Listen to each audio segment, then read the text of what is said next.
XL Axiata ada fokus pada 4G service. 4G itu memiliki ARPU yang lebih tinggi dibanding 2G dan 3G.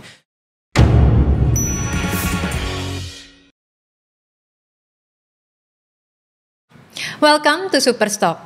Di episode Superstock, kita akan membahas sebuah saham pilihan yang telah dipilihkan oleh tim research Mirae Asset Sekuritas Indonesia. Satu saham dari sektor telekomunikasi, yaitu saham PT XL Axiata, akan menjadi topik kita hari ini. Hari ini kita akan ngobrol langsung dengan Bapak Lee Yong Jun selaku research analyst dari Mirae Asset terkait kinerja saham XL Axiata. Halo Pak Lee. Hai Alia, hai sahabat Mirae Asset. Jadi hari ini kita akan berbicara tentang saham XL ya. Iya, betul. Berdasarkan laporan keuangan dan catatan earnings Q3 2020, XL Axiata berhasil membukukan net profit sebesar 331 miliar. Hal ini menjadi kenaikan secara year on year sebesar 53,5% dan kuartal to kuartal sebesar 48,1%.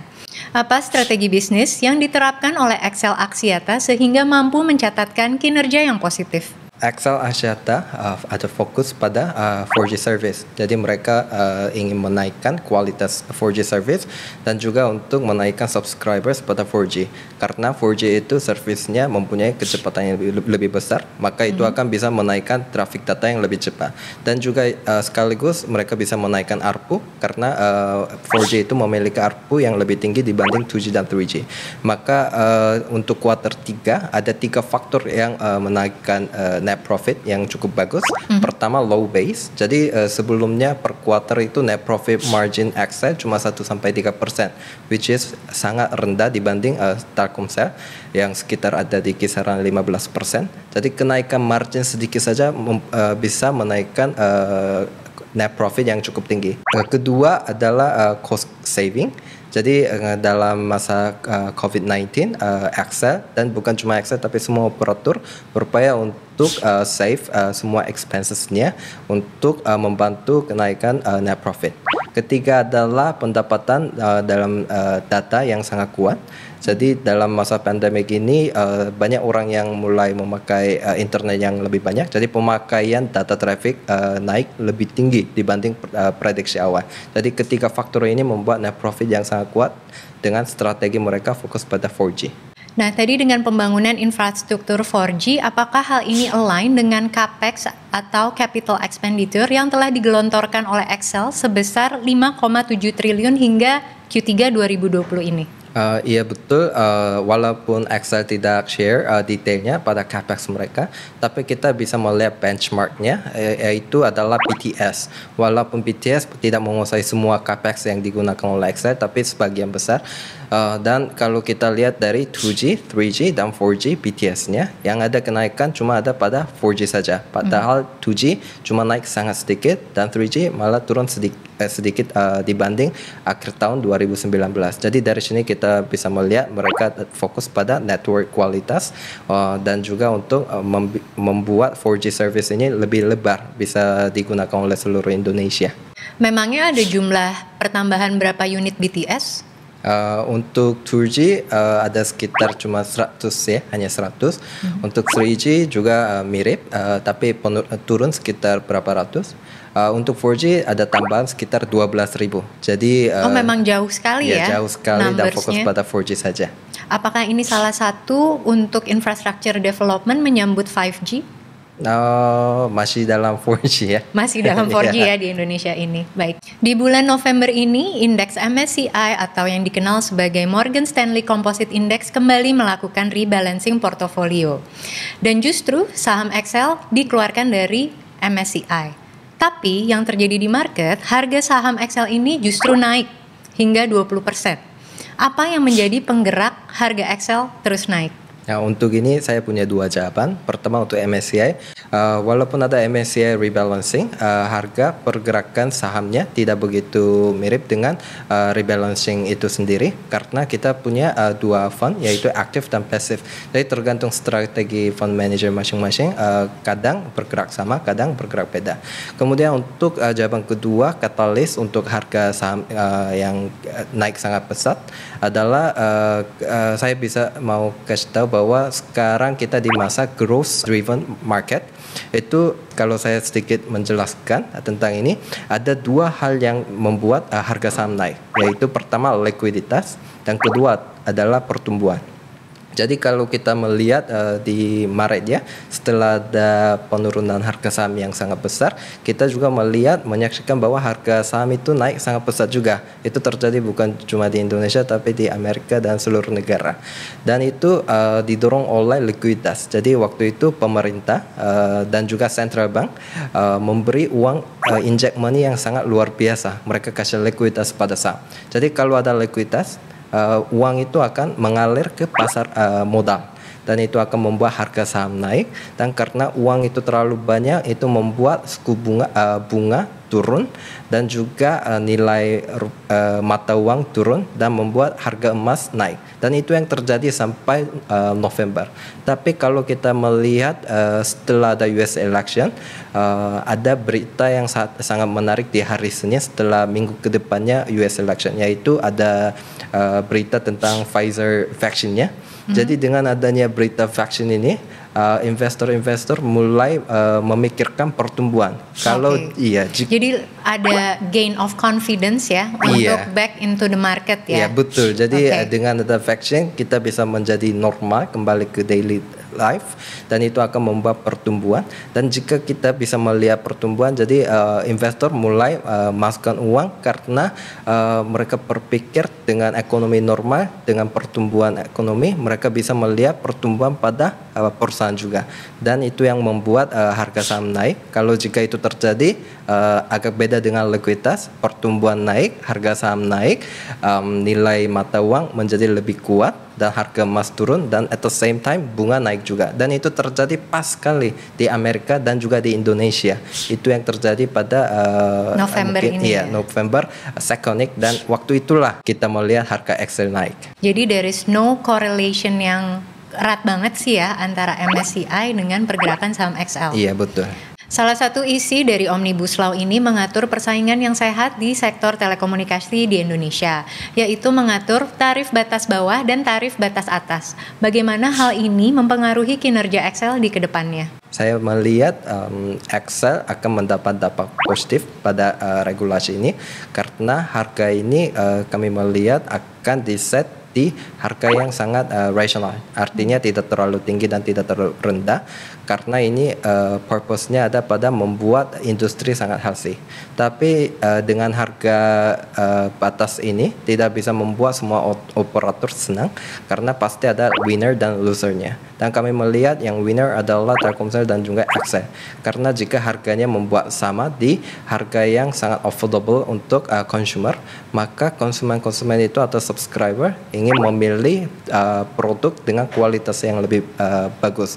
Dan seperti diketahui, produk dengan kualitas yang paling bagus di Indonesia pertama Telkomsel dan diikuti oleh Excel. Maka kami melihat demand pada Telkomsel dan juga Excel akan bertambah jika regulasi ini diimplementasi di Indonesia. Contohnya bisa dilihat saja, memang ini contohnya tidak persis, tapi jika ada mobil dengan BMW dan juga Kijang Innova dengan harga yang sama, pasti orang mau memilih BMW daripada Innova ya. Oke, ya jadi dengan adanya tarif batas harga ini justru akan lebih menguntungkan konsumen ya, karena bisa memilih layanan yang terbaik dengan harga yang terjangkau. Ya, betul. Di peta kompetisi sektor telekomunikasi Indonesia, kita sudah tahu kalau Telkomsel ini adalah the big player ya. Tapi bagaimana XL bisa mempertahankan daya saingnya melawan kompetitornya? Faktor utama dalam peta kompetisi ini saya melihat investasi. Excel investasi lumayan besar pada infrastruktur, tapi seperti yang diketahui Telkomsel investasi lebih besar lagi dibanding Indosat dan juga Excel. Jadi saya melihat 50% market share pada Telkomsel dan 25% pada Excel dan Indosat masing-masing akan terjaga untuk sementara. Tapi ada satu hal yang saya rasa bisa membuat sedikit perubahan dalam peta kompetisi, yaitu M&A. Jadi dengan ada Omnibus Law, bukan hanya harga, tapi sekarang kita ada diskusi pada infra sharing juga dan juga spektrum. Jadi hal itu tercantum dalam Omnibus Law? Iya bisa aja. Jadi saya melihat mereka di dalam Omnibus Law juga sedikit merancang tentang spektrum. Kita tidak tahu ini akan bergerak kemana, tapi ada kemungkinan juga bahwa regulasi dalam spektrum itu juga diganti dan itu bisa membuat lebih kondisi baik untuk operator untuk melakukan M&A dalam industri ini. Apakah sudah ada potensi M&A yang terdengar atau? Kalau kabar angin saya tidak, tapi saya melihat ada potensi pada Excel. Karena kalau telekomunikasi Indonesia tidak mungkin ya, pangsa pasar mereka udah terlalu besar. Jadi saya tidak rasa mereka bisa melakukan M&A karena itu akan membuat lebih kuat lagi menjadi dominasi market. Untuk Indosat karena sedikit cash flow mereka tidak baik dibanding Excel. Jadi saya melihat Excel adalah potensi yang paling besar untuk menarik investor ya. Iya betul, dan juga akuisisi yang small world operators. Sebagai investor kita selalu upward looking. Bagaimana dengan outlook saham Excel 2021 ke depannya? Kami melihat sangat bagus. Pertama, kita melihat fundamental Excel akan sangat bagus di tahun 2021. Pendorongnya ya salah satu Omnibus Law seperti kita bicarakan. Kedua adalah pendapatan revenue dari data, segmen data akan sangat bagus. Karena setelah ada COVID-19, low income segment dapat dampak yang tidak bagus di tahun 2020, tapi dengan kebijakan-kebijakan dari pemerintah kami melihat purchasing power mereka lumayan terjaga, dan mulai di second half 2001 kami melihat setelah adanya vaksin mendarat di Indonesia, kami melihat purchasing power akan kembali jadi normal. Jadi disitulah kami melihat para operator akan stop melayani unlimited paket dan juga akan mulai menaikkan data yield, dan itu akan menjadi positif bagi ARPU, dan itu akan membuat pendapatan untuk operator terutama Excel menjadi bagus di tahun 2021. Bisa kita lihat pada perdagangan hari ini di tanggal 27 November, kisaran harga saham Excel ada di angka 2.500-an. Bagaimana dengan valuasi dan target price Excel ke depannya? Pertama, target price kami 3.800 dengan rekomendasi buy.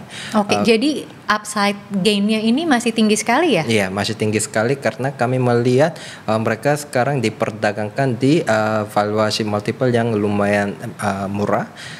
Waktu COVID-19 pas pernah mereka turun harga Excelnya ke -2 standard deviation, tapi sekarang baru naik ke -1. Jadi saya melihat dengan pertumbuhan yang fundamental yang ada pada Excel, mereka cukup bisa naik kembali ke average mean, yaitu sekitar 3.000-an lebih. Maka kami memiliki target yang lumayan tinggi, dan juga seperti yang saya jelaskan pada likuiditas dan juga growth driven market, Excel ini mempunyai latar belakang yang sangat menarik karena dengan adanya sekitar shift dari likuiditas ke growth, maka yang akan menguntungkan adalah value stock, dan dari situlah telco industri akan menguntungkan banyak, dan jadi ini semua kondisinya pas sekali untuk Excel. Bisa dibantu nih Li untuk mensummary 3 alasan kenapa Excel ini menjadi saham super stock untuk sahabat Mirai Asset. Poin pertama adalah dampak positif dari Omnibus Law. Jadi dengan adanya Omnibus Law ini, kami melihat ada potensi yang sangat positif pada Excel. Kedua adalah transisi dari liquidity driven market ke growth driven market. Jadi itu akan menguntungkan industri telco dan juga Excel. Ketiga ada dalam pertumbuhan dalam Excel. Kami melihat walaupun net profit untuk overall akan turun, tapi kalau kita exclude one-off gain di tahun 2020, kami melihat pertumbuhan Excel akan sangat sehat dan kuat dibanding yang lain. Jadi dari 3 poin inilah kami melihat Excel itu sangat atraktif di multiple yang sekarang. Oke, baik. Terima kasih ya Li atas analisa saham Excel-nya. Terima kasih Alia. Sudah kita saksikan penjelasan saham dari Lee Yong Jun terkait betapa supernya saham Excel yang tetap mencatatkan kinerja positif di tengah tantangan ekonomi 2020. Semangat berinvestasi dan saksikan terus Superstock. Happy cuan!